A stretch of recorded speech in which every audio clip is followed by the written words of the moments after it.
Bom, aqui o segundo vídeo da correção da prova de PEB 1, São Bernardo do Campo 2023, tá? Esta é a parte 2. Segundo vídeo, parte 2, por quê? Porque são 50 questões, é muito cansativo, né? Esse vídeo 2 vai ser um pouco mais rápido. Leis e autores. Legislação e os autores, como as questões elas vêm mescladas, nós vamos fazer tudo junto, tá bom? Então, nos estudos que fizemos da VUNESP, nós apontamos para o mapa de calor. O que é o mapa de calor? Ver quais autores a VUNESP mais estava utilizando. Então a VUNESP sempre utilizou mais o livro do Yves Zeratelli. Desta vez não caiu. Utilizava Mantuan, caiu questão da Mantuan, caiu questão da Adélia Lerner, caiu questão da Garcia, né? Garcia, Lenise Garcia, do Libânio, caiu questão do Delis Oikov. Então esse mapa de calor não é a certeza que as questões cairão, mas é um motivo, um incentivo para você estudar, tá bom? Então, isso nós fizemos o mapa de calor e a VUNESP manteve autores clássicos como Libânio, como Mantuan, tá? Nas suas questões aí. Vamos dar uma olhadinha então nas questões. Aqui, nós não temos as respostas. Por quê? Porque a correção é assim mesmo. A ideia básica aqui é você olhar, dizer qual foi a alternativa correta. Se você não fez as questões, aconselho que você faça primeiro as questões. Tem o link aqui na descrição do vídeo, tem as questões aí. Faz as questões primeiro, depois você assiste ao vídeo, né? É muito melhor, muito mais fácil para você poder estudar e aprender muito mais com isso, tá bom? Se você fez a prova, evidentemente que não precisa, tá? Bom, a primeira questão então, quem é que está aqui? Oliveira. O que é Oliveira? Essa autora vai falar sobre o registro na educação infantil, né? E é o diário de campo. Essa é a história toda. O que é o diário de campo para essa autora? É o escrito no final do mês. Final do mês esquisito, né? No final do mês só que você faz um diário. Diário dá a impressão do quê? De dia, né? Todo dia. Então, o final do mês ficou esquisito. Composto predominantemente por imagens em vídeos ou em fotografias. Diário, não dá a impressão que, né? Nem sempre a escrita capta. Seria mais um portfólio se fosse fotografias, né? E vídeos. Produzido depois do trabalho direto com as crianças, tomando partido do distanciamento necessário para a descrição dos fatos mais inquietantes. Tudo bem, das intervenções, dos resultados, das novas dúvidas. Tudo bem, né? Produzido. Aqui tá tudo tranquilo na C. Na D, elaborado no momento exato em que as crianças realizam suas atividades. Você tem que estar ali, a criança fazendo e você anotando. Esse exato foi para falar que não podia ser isso aqui, né? Pensado como forma de avaliação da aprendizagem das crianças, a fim de que se torne possível a classificação delas. Classificação das crianças? Conforme indicador. Não. Diário de campo não tem nada a ver com classificação das crianças. Por eliminação, daria para chegar na alternativa C, que é a correta, né? Onde que a Oliveira falou isso? Quem é Oliveira? Zilma Ramos de Oliveira, tá? O trabalho do professor na educação infantil. Falou aqui, ó, diário de campo, explicou o que é. E exatamente como a VUNESP colocou aqui, ó, produzido depois do trabalho direto. Tá aqui, ó, produzidos depois do trabalho direto com as crianças, favorecendo-lhes o distanciamento necessário para a descrição dos fatos mais inquietantes, tá? Intervenções e resultados, etc. Tá bom? Tá na página 377 desse livro. Vamos para a segunda questão? Bom, aqui tem o MEI, né? Escola Municipal, Rosalda Paim e tal, mas a pergunta é, segundo Osteto, essa forma de documentação, que forma de documentação? Pode ser compreendida como ponto de partida para o planejamento. Que forma de documentação pode ser um ponto de partida para o planejamento? Um mural? Mural não é depois que se faz, né? Um portfólio? O portfólio não é ao final das atividades? Um relatório? Ponto de partida para o planejamento, um relatório. O relatório não é ao final da atividade? Diário de campo. Acabamos de passar por ele, ó. Olha que coisa. Aqui está diário de campo, ó. Segundo a Oliveira. Agora aqui, segundo a Osteto. Diário de campo não pode ser no começo, tem que ser ao final da atividade. Então aqui sobrou mapa conceitual, que é a alternativa correta. Daria para chegar um pouco pela lógica, né? Onde é que está isso no livro da Osteto? Mapa conceitual. Parte de um conjunto de orientações para sustentar a prática pedagógica.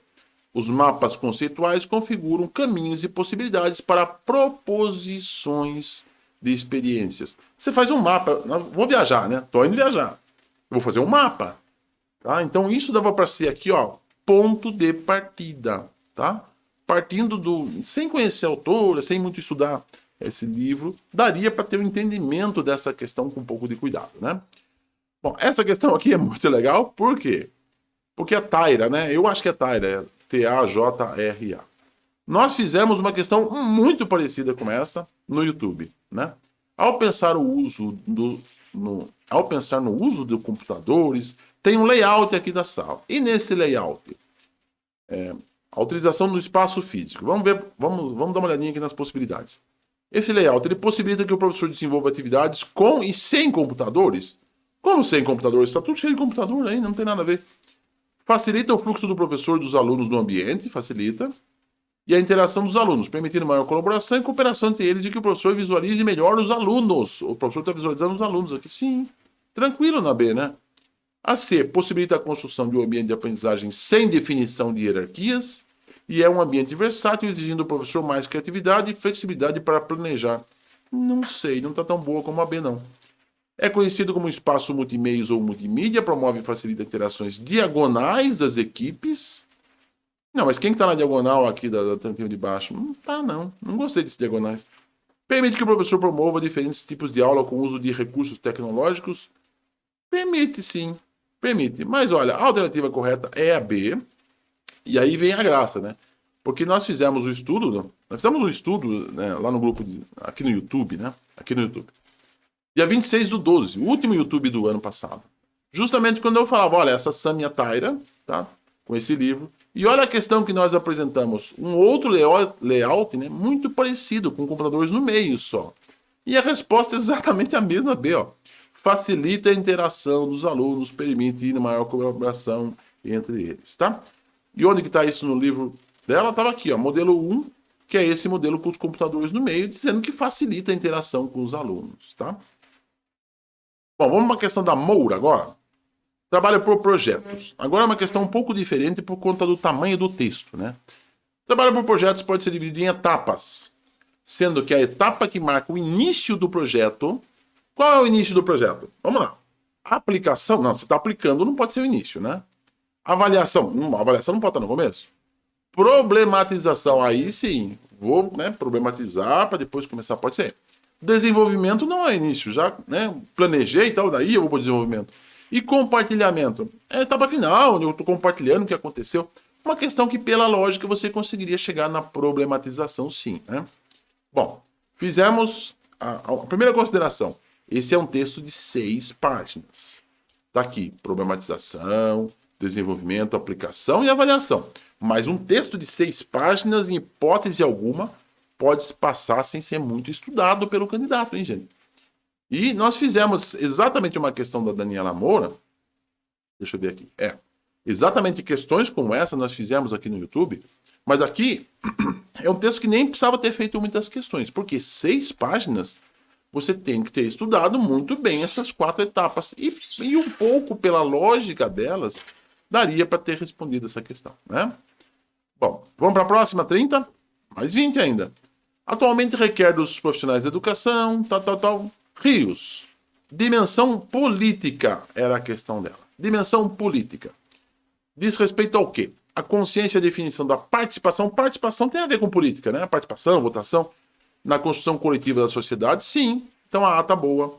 Domínio dos saberes, conteúdos e técnicas. Aí tem a ver com política? Não sei, né?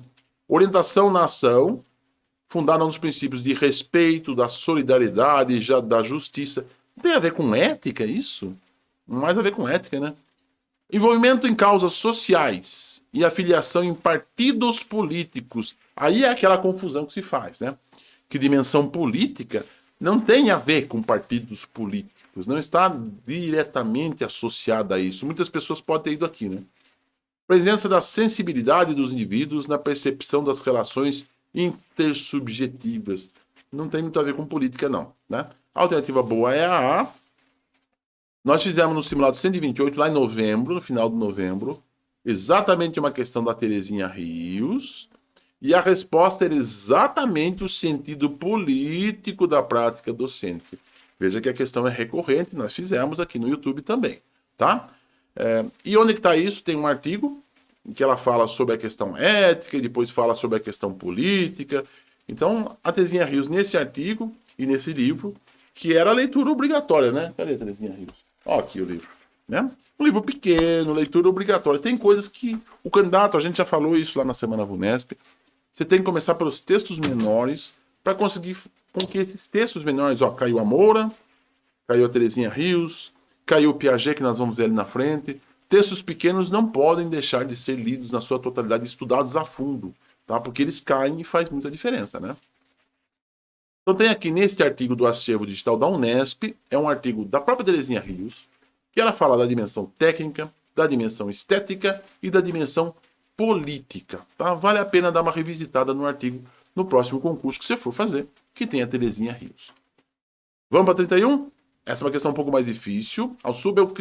Sacristã e Gomes afirmam que são duas as dimensões da significação potencial do material da aprendizagem.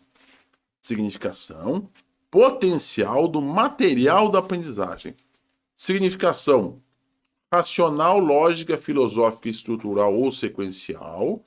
Coerência na estrutura interna do material faz você correr aqui por sequencial, né? Aliás, por estrutural. Faz você correr aqui por estrutural, porque você olha e fala, ah, tem estrutura ali, né? Estrutura interna, então eu vou aqui por estrutural. E significação que os conteúdos sejam compreensíveis, desde a estrutura cognitiva que o sujeito possui. Então faz você olhar, não, mas pode ser cognitivo, então. Então você ficaria em dúvida nessas duas. E não é nenhuma nem outra. É lógica e psicológica. Significação lógica, que é a estrutura interna do material, que é a sequência lógica, olha a palavra aqui, ó. Então aqui podia remeter para a alternativa, né? E depois uma significação psicológica, que os conteúdos sejam compreendidos desde a estrutura cognitiva. Embora tenha o cognitivo, que te leva ao cognitivo lá, esse cognitivo está falando em psicológico. Onde está falando isso? Se você não tem este livro, tem um artigo, cienciacognição.org, está aqui a descrição, depois fica na descrição do vídeo, né? Teoria da aprendizagem significativa, segundo Ausubel. E aí, tem ali que ele tem essa teoria da aprendizagem significativa, ela vai ocorrer com duas condições. Está aqui, ó, muito legal esse pedaço. Primeira condição, o aluno precisa ter disposição para aprender. E a segunda condição, o conteúdo tem que ser lógico e psicologicamente significativo. Então a resposta está aqui dessa questão. Mas é uma questão que não é fácil, não, é uma questão difícil e leva você ao erro, né? Agora aqui uma questão clássica. Clássica essa, todo mundo que faz concurso já passou, vou mostrar para você por quê. Libânio Oliveira e Tossi vai falar sobre aqui aqueles conteúdos, aquelas influências que afetam a aprendizagem dos alunos. Quais são as influências que afetam? É o currículo real? É o currículo oculto? É o formal? É o imaterial, pode ser também? Ou é o procedimental? Bom, todo mundo sabe que no linguajar do Libânio só pode ser currículo real, oculto ou formal. Não tem nada de imaterial. Podia ser isso, mas não é, né? Ou não tem nada de procedimental. Aqui tá pro Zabala, pro César Coll, né? Então aqui só podia ser o real, o oculto ou o formal. E dentre os três, o oculto são essas influências que a aprendizagem recebe, né? O real é aquele desenvolvido e o formal é, por exemplo, a BNCC. A BNCC é o currículo formal, por exemplo, né? Bom, essa questão é interessante pelo porquê. Caiu em Sorocaba, supervisor de ensino. Postamos no Telegram, olha o símbolo lá em cima. Fizemos o estudo no YouTube, tá? Currículo oculto. Aqui, ó. Aliás, currículo real caiu em Sorocaba, né? Depois, mas nós fizemos o estudo, ó. Com a passagem do livro. No livro do Libânio está na página 363. O currículo formal, o real e o oculto. Tá aqui, ó. Caiu em Piracicaba em 2020. Tá? Currículo real de novo. Caiu em Francisco Morato, 2019, currículo oculto. Então veja, essa questão de currículo real, currículo formal, currículo oculto do Libânio, quatro concursos nos últimos 3 anos que cai essa questão. Concurseiro, esse é um conceito clássico que o concurseiro tem que entender, tá? Bom, vamos agora para a próxima questão, Lucchesi. Fala sobre avaliação, e aí para que cumpra suas funções, deverá ser executada com certo rigor técnico, o que implica algumas exigências. Quais exigências tem que ter a avaliação, então, para cumprir esse rigor técnico? Conter predominantemente itens de resposta construída? Não. Garantir um maior controle dos educadores sobre os educandos? Não tem nada a ver, né? Medir uma amostra adequada dos resultados da aprendizagem? Por quê? Você consegue medir tudo que as crianças aprendem? Não. Como é que você vai medir tudo? Tinha que ter quantas mil questões? É uma amostra, né? E o conteúdo da matéria incluída na instrução. Essa é o tipo de alternativa que você não vai. Por quê? Porque tem um linguajar que parece meio antiquado, né? Mas é a alternativa correta, tá? Possibilitar que o ato de avaliar terminasse no momento da atribuição do valor? Não. O Lucchesi fala, avaliar é a tomada de decisão, é você entender o que se passa com o aluno para tomar uma decisão. Ou seja, a avaliação não acaba no ato de avaliar, né? E a avaliação tinha que ser planejada para ajustar os usos mais genéricos que possam ser feitos dos resultados, evitando-se o foco em usos particulares. Aquele aluno foi mal na avaliação, eu não posso fazer um uso particular, fazer uma atividade de reforço e recuperação para aquele aluno? Claro que eu posso. Então aqui não está boa não, né? A alternativa C é a correta. Onde está no livro do Líbano? Está aqui na página 187. Para serem adequados, os instrumentos deveriam medir uma amostra adequada dos resultados da aprendizagem e o conteúdo da matéria incluída na instrução. Só uma amostra, não dá para fazer mais que isso, né? Bom, simbora então para mais. Agora, pintou um mapa de calor. Por quê? Vai pintar uma questão de legislação. E nós vimos apontando o que é o mapa de calor da VULESP em legislação. Primeiro lugar, LDB. Caiu o LDB, né? Aliás, em primeiro lugar, Lei Municipal e LDB, as duas são empatadas. E ambas caíram nessa prova com duas questões. Então, só para entender, o mapa de calor traz o histórico de como a VUNESP vem se comportando. E nessa prova de São Bernardo, ela mostrou que o histórico é muito forte. As duas legislações que mais estão presentes, na verdade, as três legislações que mais estão presentes nas provas, nas últimas 17 provas que estão aí, ó, ela trouxe para esta prova. Vamos dar uma olhadinha? LDB, artigo 24. Verificação do rendimento escolar. Aprendizagem. Já discutimos isso várias vezes aqui, né? Obrigatoriedade de estudos de recuperação, mas não paralelos. Paralelos, sim. Possibilidade de aceleração de estudos para alunos com urgência. Quem não tiver urgência não precisa acelerar? Pode sim. Aproveitamento de estudos concluídos com êxito, desde que realizados em instituições públicas autorizadas, nada a ver. Possibilidade de avanço nas séries mediante verificação. Sim, eu estou aqui numa série, eu posso ser reclassificado para uma outra série. É essa a questão correta, né? Fizemos aqui no simulado 128, finalzinho de novembro, uma questão de integre, exatamente o mesmo artigo 24, tá? Exatamente o mesmo artigo. E aí na correção nós falamos, tá? Das várias formas como podem ser feitas os alunos. E aí nós falamos, inclusive, de classificação, de transferência. E aqui está, ó, possibilidade de avanço nos cursos e nas séries mediante verificação do aprendizado. E eu falava aqui, quando nós fizemos o artigo 24, lá em novembro, sempre que você for estudar, tem a questão, não estuda só o que pediu a questão. Aproveita para estudar o artigo inteiro. Estudamos esse artigo inteiro aqui no YouTube, tá? Nesse canal. Simbora para 35. Pupo, essa questão é show. Por quê? Para mim, né? Porque quando eu fui começar a fazer estudo da VUNESP para São Bernardo, o primeiro estudo que nós fizemos, antes da Semana VUNESP, eu deixei 3 vídeos aqui no canal da Semana VUNESP. Vamos estudar a banca, vamos estudar o edital da banca. E vamos aproveitar para estudar a Kátia Pupo. Não tinha questões dela. Não tinha.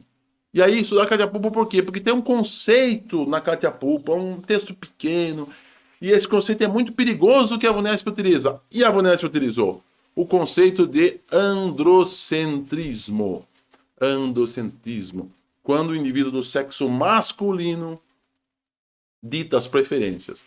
Então, olha, quando nós fizemos o estudo, tá aqui. Foi dia 19 de outubro. Olha a capa do estudo. Fizemos o estudo da Banca VUNESP, a nossa metodologia no grupo de estudos. E olha quem? Kátia Pupo. Olha como isso é louco. E aí, eu fiz. Ó, esse bug aqui sou eu. Tá? Estudo da Banca VUNESP 2. Nós fizemos o estudo 1. Fizemos o estudo 2. E fizemos a Semana VUNESP. E eu fiz uma questão, é minha essa questão, exatamente do androcentrismo. Olha lá. Ou seja, o texto da Cátia Pulpo, e na época, ó, 23% das pessoas acertaram. Quem participou desse estudo não errou essa questão, né? E na época eu falava isso. Gente, um texto de 7 páginas. Tem que obrigatoriamente ler isso. E olha como é que tá isso, ó. Ó, o androcentrismo aqui, ó. Destacado nesse texto. Tem que ler esse texto. E esse conceito do androcentrismo tá muito forte nesse texto. Tem que ler, tem que estudar. E não é de que a VUNESP fez uma questão exatamente disso? Então é isso, gente. Esse é o tipo da coisa que nós ficamos muito felizes. Por quê? Quando a gente faz um estudo, faz uma coisa, faz um esforço e vê que pode colaborar com várias pessoas para resolver questões da prova, tá? Mas simbora, não para por aí. 36, são 50, hein? Fica aí. Em uma determinada escola, um garoto de 6 anos aprendeu menino e escreveu menino. Tá silábico, né? Caderno. Caderno. Silábico. Borboleta. Agora vamos ver. Borboleta. Escreveu para cada sílaba uma letra. Significa silábico sem valor. Por quê? Porque não fez correspondência, né? Borboleta. Que U é esse? Então ele é o silábico sem valor sonoro. Tranquila questão de alfabetização. No simulado 110, eu expliquei todas as hipóteses da Emília Ferreira nesse capítulo que caiu em São Bernardo. Que é o capítulo que cai em São Paulo também, hein? Concurso para São Paulo cai esse capítulo. Começa na página 193. Aqui é como fazer a sondagem. E depois tem, ó, nível 1, nível 2, nível 3, nível 4 e nível 5. No simulado 110, que está aqui no canal do YouTube, eu fiz essa explicação exatamente dessas hipóteses da Emília Ferreira. Quase todo simulado a gente faz isso. No simulado de terça passada, o 134, fizemos também. Segunda passada, não terça. Vamos lá para uma de Plano Municipal de Educação. Aí não tem jeito, tem que ter lido, né? Plano Municipal de Educação até o final do terceiro ano. Para alcançar essa meta é preciso o quê? Apoiar a alfabetização de pessoas com deficiência, inclusive a alfabetização bilíngue de pessoas surdas. Onde é que está isso? Está aqui, né? E ó, de novo a mesma coisa. Se nós mostramos no mapa de calor lá, que a VUNESP utiliza LDB e Lei Municipal, são as duas referências que mais caem em legislação, amigo, aqui tem 28 páginas. Tinha que ter estudado isso. Tá? Porque caíram duas questões de lei municipal. 28 páginas, documentos que dá para você ler, né? Vamos para a próxima. Documenta a criança de 6 anos a linguagem escrita em ensino fundamental. Esta é clássica. O termo, o quê? Letramento, alfabetização, transliteração, nunca ouvi isso, decodificação, como forma de designar o estado ou a condição de cada indivíduo, ou grupo de indivíduos passam a ter a partir da aquisição da língua escrita. Não pode ser alfabetização. A partir da aquisição, transliteração, decodificação também não pode ser, e instrumentalização não pode ser, só ficou letramento, né? Esse documento tem esse conceito. A partir da aquisição da língua escrita. Em outros documentos, a Magda Soares, por exemplo, discute que é simultâneo. Então tem que tomar cuidado de acordo com a referência, tá? Fizemos exatamente uma questão igual a essa lá no simulado 87, onde foi discutido nesse documento, nesse mesmo trecho, a questão de alfabetização e letramento. É uma questão clássica, né? E o resultado está aqui, ó. Nesse documento está aqui. A alfabetização está aqui. E ela define na página 30, essa página é obrigatória para quem faz concurso, hein? O que é alfabetização e o que é letramento. Utilizando muito os conceitos da Magda Soares, tá bom? Bom, também tem um artigo só da Magda Soares, eu deixo na descrição do vídeo para vocês, tá? Aqui a questão 39, do Zichinoli, no documento Ensino Fundamental de 9 anos. Questão que não é fácil não, hein? O contato com os textos na ordem do descrever ações. Eu vou descrever ações. Contos, fábulas e lendas? Não sei. Notícias, diários e relatos históricos daria bem para ir aqui, né? Receitas, regras de jogos e regulamentos. Olha, descrever ações. faça tal coisa, faça tal coisa, faça tal coisa. O que é isso? Uma receita tem isso? Tem. Uma regra de jogo tem isso? Tem. Um regulamento tem isso? Tem. Então, por isso que é a alternativa correta. Descrever ações, descrever o que tem que ser feito, né? Texto injuntivo, né? Bom, aqui na página 72 desse documento, tá lá, textos da ordem do narrar, do relatar e do descrever ações. Tá aqui, ó. Modos de receitas, regras de jogo, regulamentos. Veja, aqui é outro conceito. Quando esses trechos estão destacados nos documentos, você tem que dar uma olhadinha. Você está vendo que a banca pega sempre esses destaques que tem lá no texto para fazer as questões, né? Bom, questão 40. Estamos chegando no final. Uma professora de ensino fundamental, aqui é o Piaget, né? Ela fala o seguinte aqui, os alunos. As crianças atingiram novas estruturas que são combinatórias, correspondente aos que os matemáticos chamam de redes.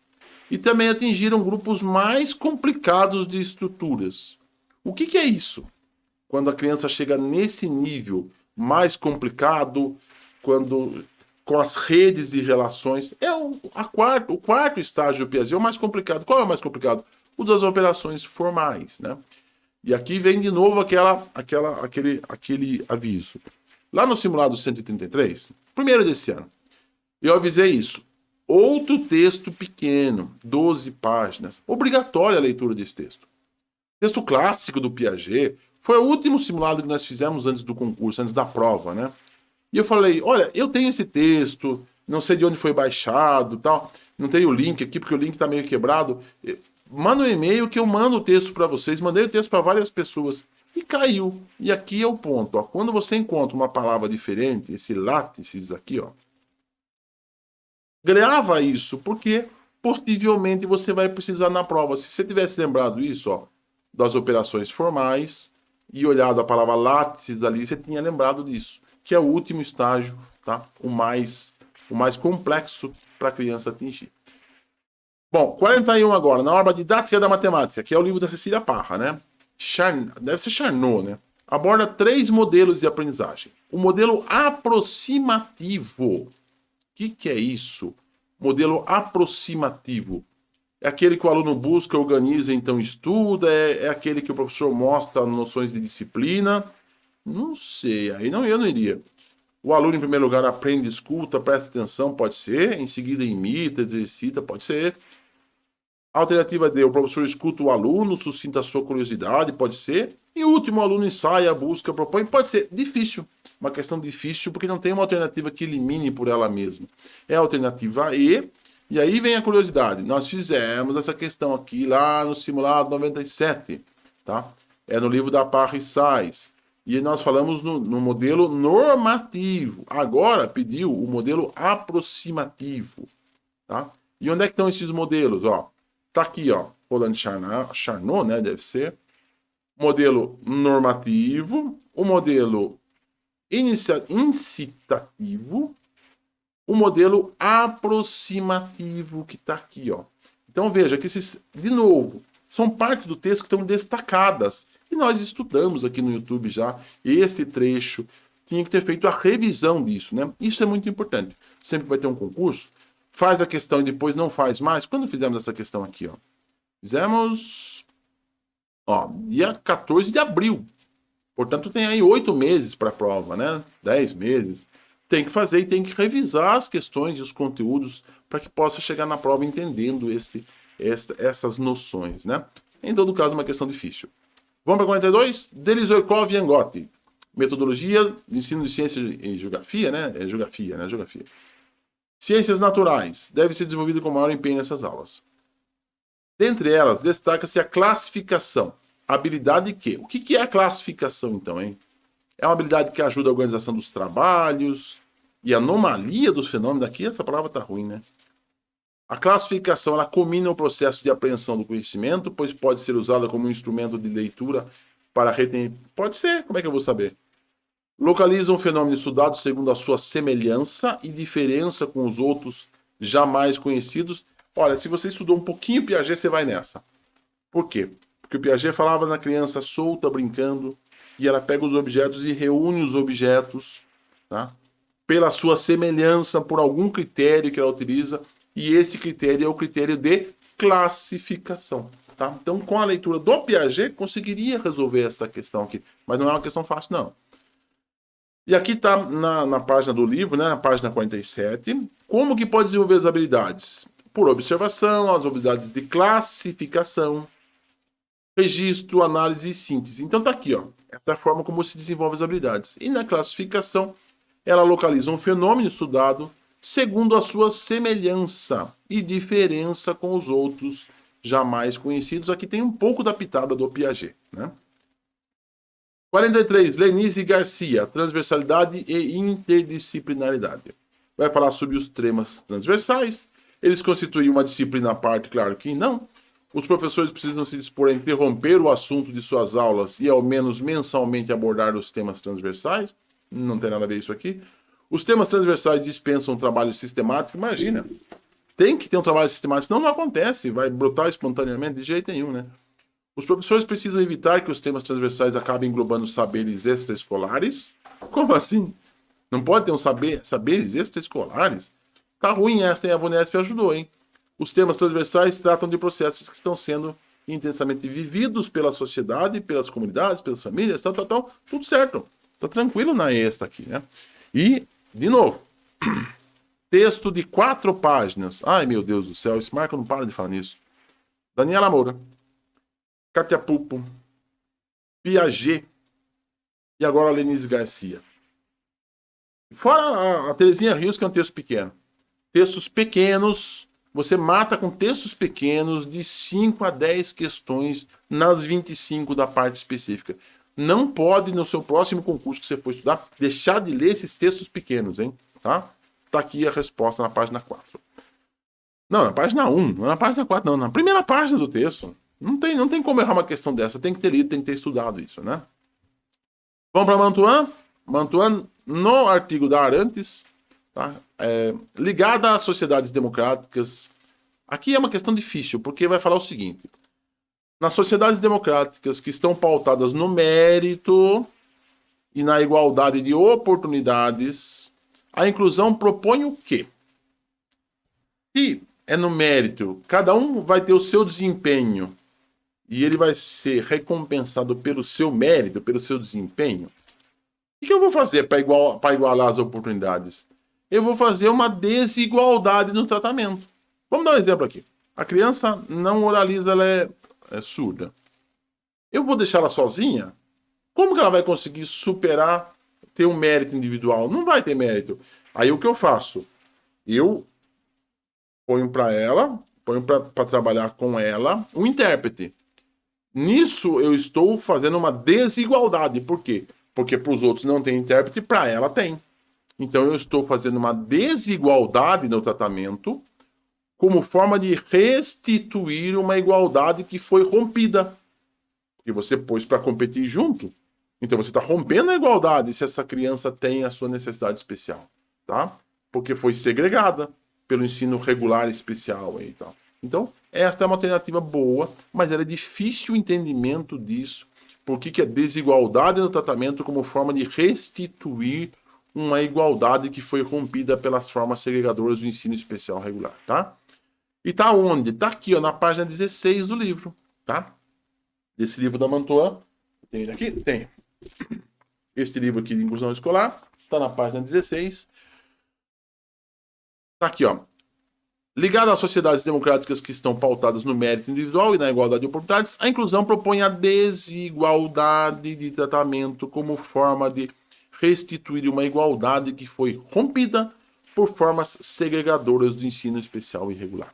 Questão difícil, hein? Difícil de raciocinar. Hein? Vamos para Kishimoto. Essa é um pouco mais fácil, mas ainda dá trabalho. Para Kishimoto, a brincadeira do quê? Pular corda, morto-vivo, faz de conta, esconde, telefone sem fio. É importante porque possibilita que as crianças alterem o significado. No pular corda, tem alteração de significado? Acho que não. No morto-vivo? Morto-vivo? Bom, aí tem. Faz de conta? Tem. Esconde. Não vejo. Telefone sem fio? Também não vejo. Bom, sobrou essas duas. É importante porque possibilita que as crianças alterem o significado e criando novos significados que elas desenvolvem a função. Qual função? Alegórica? Não, aqui não dá alegórica. Função simbólica, boa. O elemento que garante a racionalidade. Por isso que dá para eliminar, dá para ter ido na C, uma questão média, dá para ter ido na C sim. Tá aqui, ó, brincadeiras e faz de conta, na página 39 do livro. É alterando o significado de objetos, de situações, é criando novos significados que desenvolve a função simbólica, o elemento que garante racionalidade ao ser humano. Ao brincar de faz de conta, a criança está aprendendo a criar símbolos, tá? Questão da Kishimoto. Vamos Piaget, mas dentro da Thelma Vinha. Viu que tinha o Piaget lá no Delizoikov, né? Agora está aqui dentro da Thelma Vinha. Uma pessoa autônoma é a que faz o certo. Por que ela faz o certo? Porque ela aprendeu a imitar? Não, aí não é autônoma, é o imitão, né? Porque ela deseja ser recompensada? Também não. Porque ela governa a si mesma e leva em conta o outro, é a reciprocidade, lembra? Isto, essa aqui. Sabe que seus atos podem estar sendo observados, está sendo vigiada, está por medo, né? Isso não é autônomo, né? Tem receio de ser advertida, também não é autônomo. É a letra C, governa a si mesma e leva... Tá aqui, ó, moral autônoma, quando uma pessoa governa a si mesma e é responsável pelos seus atos, leva em conta o outro antes de tomar uma decisão. Texto da Thelma Vinha. Texto pequeno. Meu Deus do céu, esse cara vai falar de novo isso? Vamos lá, Daniela. Tô perdendo a conta. Daniela Moura, Kátia Pulpo, Piaget, Lenise Garcia, o texto da Terezinha Rios e agora o texto da Thelma Vinha. 6 questões de textos curtos. 20 páginas. Gente, isso aí dá para ler numa sentada. Textos curtos, dá para ler, dá para anotar, dá para estudar. Então, olha, estamos quase, daqui a pouco a gente chega na metade das questões das 25 com textos curtos. Tira um pouco da legislação, dá para você melhorar o seu desempenho se na próxima vez, se no próximo concurso, você ficar atento para os textos curtos. Valeu? LDB, tranquilo, artigo 13, o artigo que eu mais comento no YouTube. Esse artigo que eu mais faço no YouTube. É difícil errar esse artigo, né? Por quê? O que o professor tem que fazer? E eu sempre falo isso. Tem que dar aula. Não, dar aula é a quinta. Primeiro, 2, 3, 4. A quinta é ministrar os dias letivos e horas-aulas estabelecidos. Participar integralmente dos períodos dedicados ao planejamento. Eu falo isso sempre. Ah, mas eu não tenho aula na sexta. A diretora me convocou para um conselho na sexta. Eu não tenho aula à noite. A diretora me convocou para o planejamento à noite. Tem que ir, porque a LDB fala que tem que ir. Tá na chapa na aqui, né? Ó, em novembro fizemos essa questão. Uma vez por mês tem essa questão aqui no YouTube, no canal, tá? E tá aqui, ó. Aos docentes. Eu sempre faço essa tela. Vou fazer de novo. Tem que dar aula. Não, dar aula é a quinta. Vamos contar? Primeiro, participar da elaboração da proposta pedagógica. Segunda, elaborar e cumprir o seu plano. Segunda proposta. Terceiro, zelar pela aprendizagem dos alunos. Tá até em vermelho, né? Quarta, estabelecer estratégias de recuperação dos alunos de menor rendimento. Agora vamos nós. Ministrar os dias letivos e horas-aulas. Ainda tem a colaboração com as atividades com as famílias, tá? Nós fizemos todo esse estudo lá no simulado. Deixa eu ver aqui. 129. Estamos no 134 nesse momento, né? Bom, vamos para 48. Acabando. Mais 3. Fica aí, não dorme não. ECA. É correto afirmar que o quê? No ECA. O que aconteceu lá? O aluno não concordou com a avaliação. Ah, tá. E a escola fez o quê? A escola mandou ele ser advertido. Aí é nós, né? Ninguém merece isso. A escola errou, pois o aluno não tenha cometido um erro ao questionar. Não, o aluno cometeu erro ao questionar. Pode questionar, tá escrito isso no ECA. O aluno cometeu um erro, não cometeu. A professora equivocou-se por direito do aluno contestar os critérios avaliativos, podendo recorrer às instâncias escolares superiores. É esta aqui. Muito boa. Tá tranquilo. E aí vem a nossa tabela. Todo simulado, inclusive de segunda-feira agora disse. Da segundona agora. Toma cuidado com a tabela. Tabela dos direitos e a tabela dos princípios. Essas tabelas estão em quase todos os concursos, tá? E quase todos os simulados eu falo dela aqui. Olha aí o direito de contestar os critérios avaliativos no ECA. Tá aqui, tá? Estudar essa tabela, refazer, recopiar, porque isso está presente em todo o concurso. Não há motivo para errar essa questão, não. Lei municipal. Lembra que eu falei? Cai muita lei municipal lá na VUNESP, e aí caiu a segunda questão de lei municipal.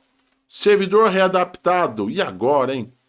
Não pode ter recesso. Tem recesso sim. Vai perder se ficar 2 anos readaptado? Vai perder aquela classe? Claro. Ele está readaptado. Talvez não volte mais. E aquela classe vai ficar lá presa com ele, sendo sempre admitido em caráter de substituição? Não. Após 2 anos, passa para outra. É isso mesmo. Tá aqui na lei municipal, na readaptação, artigo 50, tá aqui. Tem que estudar. 92 páginas, já é um texto maior, mas como a VUNESP sempre pega, e aqui nesse caso pegou 2 legislações municipais, vale a pena você sempre estudar a legislação municipal, tá? Finalizando aqui o nosso simulado, nossa correção, nosso segundo, a 4/2010, que é a terceira legislação. LDB, Lei Municipal e a Resolução 4, as 3 legislações que a VUNESP mais utiliza. São Bernardo não foi diferente. Artigo 9º, quem que é o centro do processo de ensino e aprendizagem? É a avaliação? Não é? É o ensino e a aprendizagem? Então, quase. É a aprendizagem e a avaliação? Não.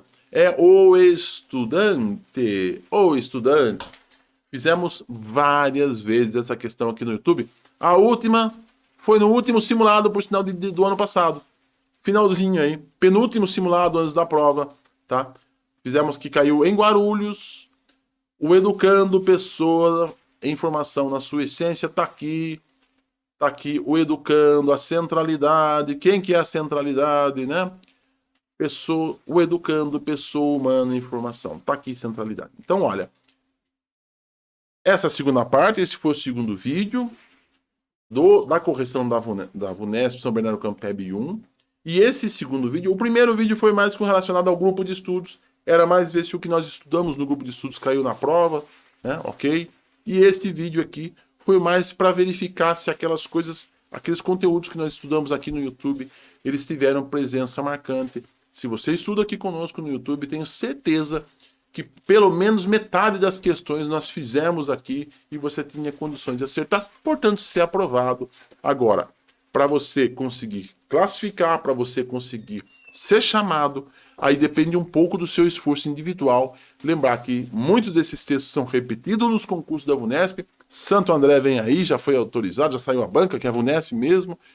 Simbora para o próximo estudo da VUNESP, que nós faremos, que deve ser Santo André.